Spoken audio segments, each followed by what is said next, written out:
Well, hello everyone. Mr. Philip Campbell here, and yes, it really is me. And as you notice, my beard is completely gone. This is very very rare. I don't think I've shaved in 8 or 9 years, and very very few people have seen me without a beard.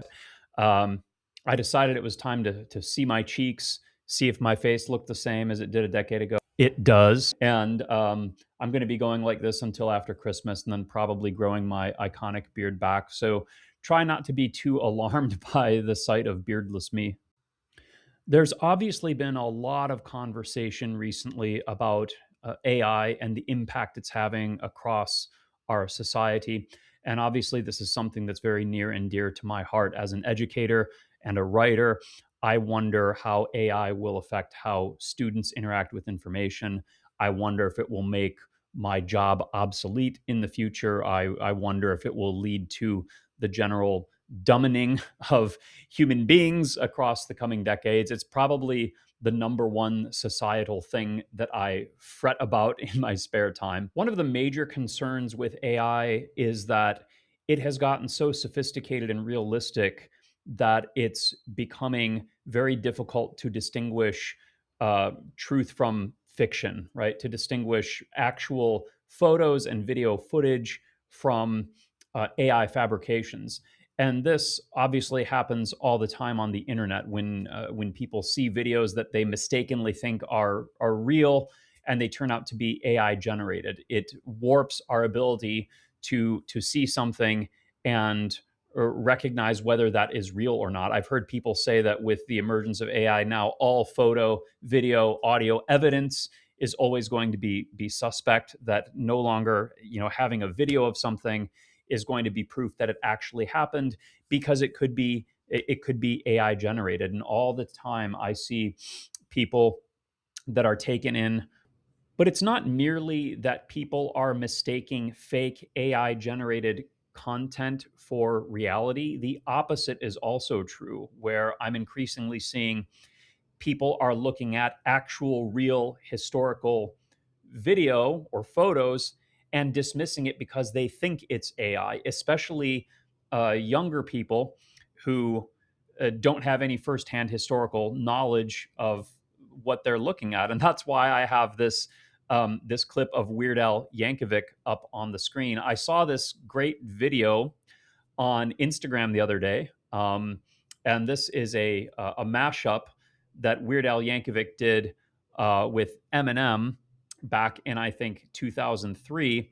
And let's just take a look at a clip of the video so you can see what it is, and then we'll talk about it. Oh, I almost forgot. I know it's your favorite, so I made you a Twinkie Wiener sandwich. I knew you'd make it. I knew you'd make it. But before I give it to you, I just want you to answer me one simple question. What is the mathematical formula used to determine the area inside a pentadodecahedron? It's a simple formula. It's a simple formula, All right, what is it? you know. No, I don't know. What is it? It's easy. I mean, the formula is first of all, there, Yeah, that's what I thought. You have no idea what you're talking about. yeah, so I better just shut up. Uh huh. Okay, so first of all, I've always been a huge Weird Al fan. I started listening to Weird Al way back when I was 12.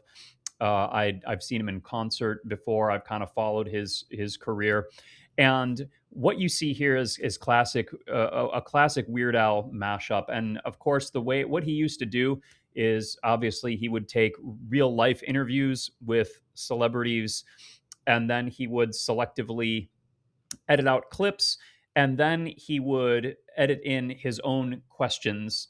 And he would. The reason it was so convincing is because Weird Al would meticulously recreate the background of the original interview to make it look seamless. I went to see Weird Al Yankovic live in concert, I want to say in 1997 or 98.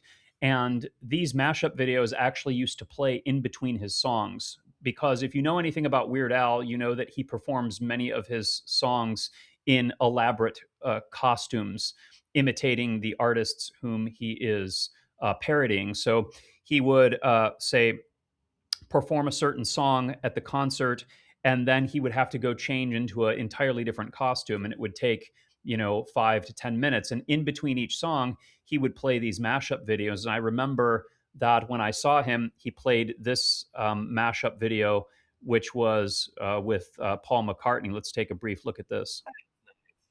That's nice. Before we get started, are you comfortable? Can I get you anything? Water. Okay. There you go. A nice cup of water for Mr. McCartney. Wait a minute. Am I paying for it? No, Paul. The first one's free. There you go. Drink up. There. Now, can I get you anything else? Beef. What? I thought you and Linda were strict vegetarians. Okay. Beef coming up. Ugh. There. Now, are we finally going to do this interview? We're gonna do it. I see. So, what kind of music are you listening to? Okay, so I think you get the point. Obviously, this isn't real. You don't have to watch much of these to realize these aren't real interviews. But what I noticed on Instagram is that all the comments on this Eminem video were like, more AI garbage. Oh, this is AI slop, AI, fake AI, because they could clearly tell it wasn't real. And, there was a couple people my age that were jumping and being like, no, this is actually a real video that Weird Al made. Obviously, it's not a real interview with Eminem, but it is real. He meticulously created this interview by very creative editing and reconstructing the set. And I even went on there and I left this comment explaining, no, guys, this isn't AI. It's actually a shtick that Weird Al used to do. And still, in all the responses to my comment, people were like, no, this is fake. This is AI garbage. And people even insulted me and said they couldn't believe I was that dumb that I couldn't tell that this was obviously AI generated. And they didn't believe me even when I said, hey, I've seen this in person. I was at this concert back in 1997 and I saw these mashup videos in person at the concert. Didn't matter. People were just like, no, it's AI. And it was like I said, it was me and a few other people trying to convince them, but nobody was having it. They just didn't believe that this was real. So until this exchange, this aspect of the problem never really had struck me. I'd obviously, like I said before, had seen instances of people being tricked thinking that fake AI videos were real, but it made me realize that there's people that think real videos are AI. And it's frustrating because, in this case, this Weird Al video, this was a man's project, his very creative brainchild that he probably put tons of hours into creating and editing and promoting, and then to have people a generation later just look at it and be like, this is AI slop. It's not even, not even real. It made me wonder if in the future, like, there's going to be videos of me doing crazy unhinged things in my classes, and people will be like, that's just more Mr. Campbell AI generated slop. So the long and short of it is, how are we going to tell what's real anymore? The age of being able to look at a photo or video and take that as like actual tangible proof that something happened, that is over. And not only are people being duped by fake videos, but they have the cynicism, the skepticism of reality that has seeped into everything because of AI is causing even actual real videos to be doubted. So anyhow, that sucks. That's really disappointing.